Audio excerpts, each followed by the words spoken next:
Hey, how are you? I want to ask you something. Have you ever felt like this? That life is a never-ending treadmill. You're pushed forward by work, social obligations, and an endless stream of short videos. You're busy from dawn till dusk, but when the night gets quiet, do you ever feel a little empty inside? It seems like we've all become experts at filling every potential moment of solitude with games, parties, and to-do lists that never seem to end. We tell ourselves, and everyone else, this is just who I am. I love being productive. I love being busy.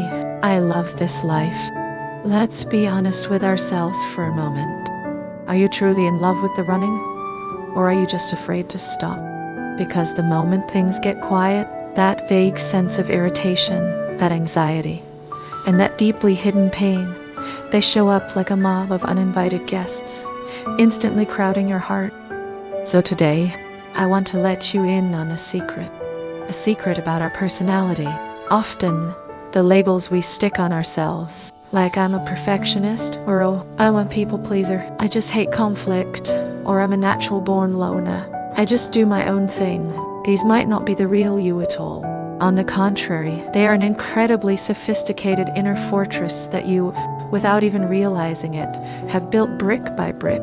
And the sole purpose of this fortress is to lock you inside with a powerful, invisible ghost. This ghost is your unhealed emotional trauma. And this force is the invisible director we're going to cover today. The one who has been quietly rewriting the script of your life. Ready?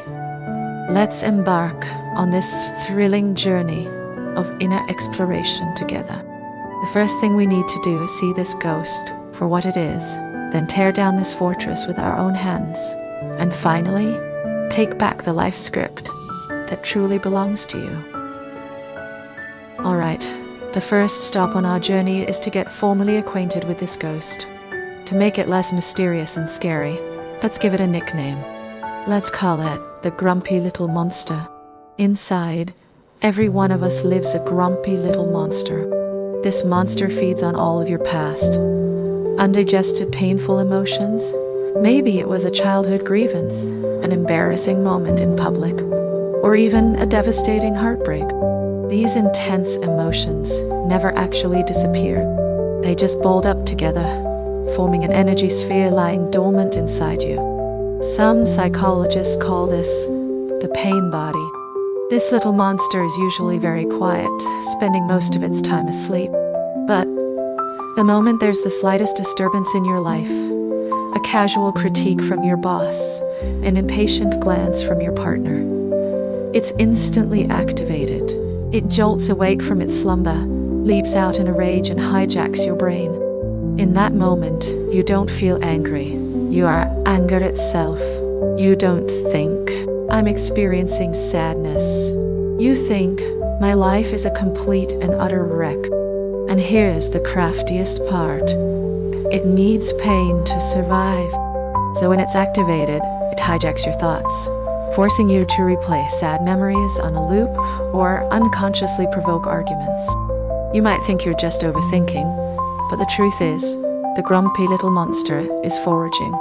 It's trying to feed itself and grow stronger. Okay, so we have this little monster inside us that could erupt at any moment. What do? For self-preservation, our mind has developed an astonishing defense system. You can think of it as an elite team of inner guards. This team has two main types of members. The first type is the strategic planners.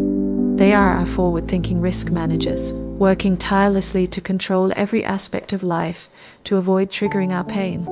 For example, the perfectionist planner. It firmly believes that if you appear flawless, you can't be criticized by anyone, which means you'll never trigger that deep-seated feeling of I'm not good enough. Then there's the socialite planner, or the people pleaser. Its job is to win the approval of everyone around you and avoid all possible conflict. It operates on the belief that if everyone likes you, you'll never have to experience the pain of abandonment. This last member is a bit twisted. It's called the inner critic. It constantly berates you with the harshest, most critical voice imaginable. Its logic? If I tear myself to shreds first, it'll hurt less when other people do it. The second type of member is the firefighters.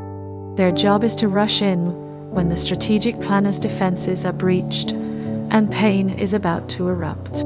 They act without any regard for long-term consequences. Their only mission is to extinguish the immediate emotional fire and make you feel better right now. For instance, the master of distraction. When you feel sad, it instantly puts your phone in your hand, urging you to lose yourself in the dopamine rush of short videos, gaming, or online shopping, quickly numbing your true feelings. There's also the raging protector. When you feel vulnerable or someone hits a sore spot, it strikes back with ferocious anger. Its logic is simple. Protect the wounded child inside you by pushing the other person away with aggression. As we lay this all out, a startling picture emerges. What we often proudly call our personality is very likely just the collection of these inner guards. We have mistaken the survival strategies we developed for our true selves. And what we call self-improvement is often just an effort to upgrade these guards and make the fortress stronger. The result? We drift further and further away from the authentic, soft, and real self within. This fortress sounds pretty good, doesn't it? It promises us safety, but our protection comes at a price. The price is freedom. In our effort to avoid short, sharp moments of pain, we trade them for a chronic, pervasive, low-grade suffering. Think about it. Isn't our world getting smaller and smaller? You want to meet new people, but a voice in your head says, "What if they reject me?" You want to go to the gym, but you're afraid people will judge your body. You want to pursue a dream, but the moment you face a single rejection, you lose all courage to continue.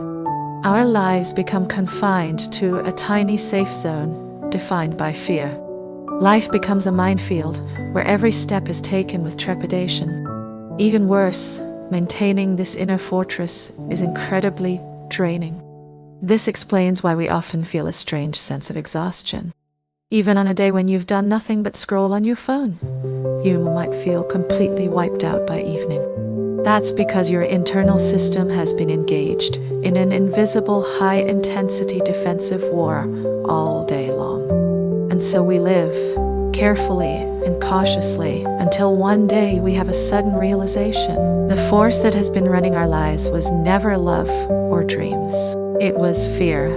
We have been working for fear all along. Hearing all this might feel a bit heavy, but don't worry, this is the very beginning of change. The good news is that the choice has always been in your hands. You can bravely choose to walk a second path, to turn inward and dismantle this fortress yourself.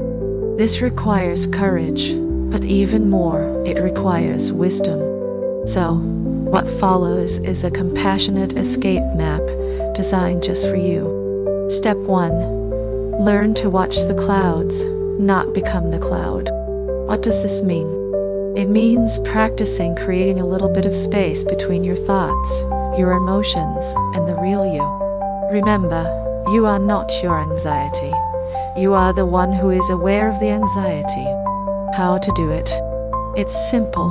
When you're sitting quietly, imagine your consciousness is a vast, open sky, and your thoughts and emotions are just clouds drifting by.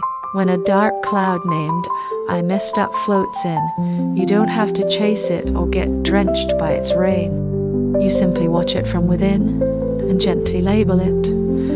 Ah, a worry thought has arrived. That's it. Every time you do this, you weaken its control over you. Step 2. Befriend your inner guards.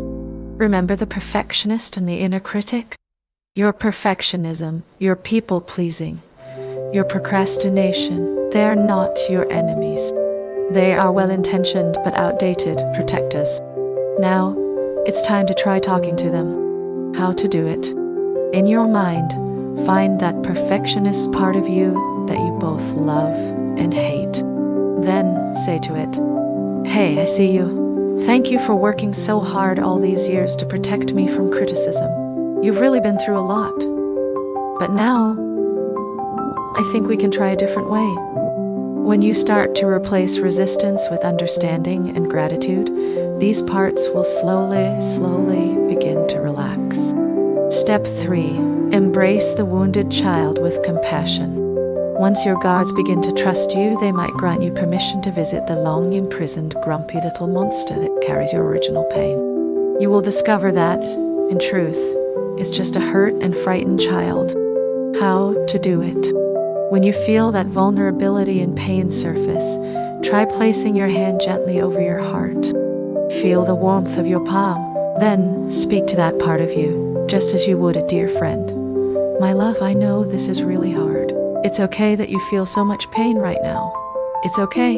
I'm right here with you. You are not alone. Use your own warmth and kindness to melt the ice that has been frozen for so long. Step 4.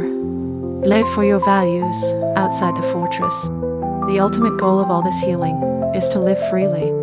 So when fear is no longer your director, what do you want to lead your life? How to do it? Ask yourself, deep in my heart, what matters most to me? Is it creativity, love, connection, courage?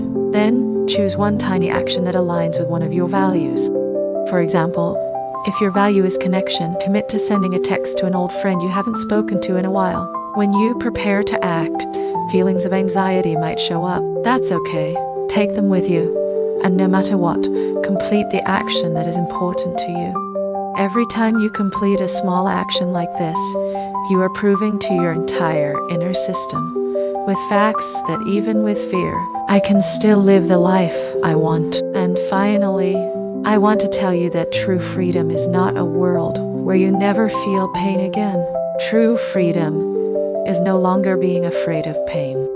It's the freedom to finally walk through the world with an open heart, willing to fully experience everything life has to offer, both joy and sorrow, success and failure, because you know that no experience can define you, much less destroy you. It's when you finally take the script back from that invisible director and allow your true self, the one full of wisdom and compassion, to lead you forward. So, open that dusty window in your heart.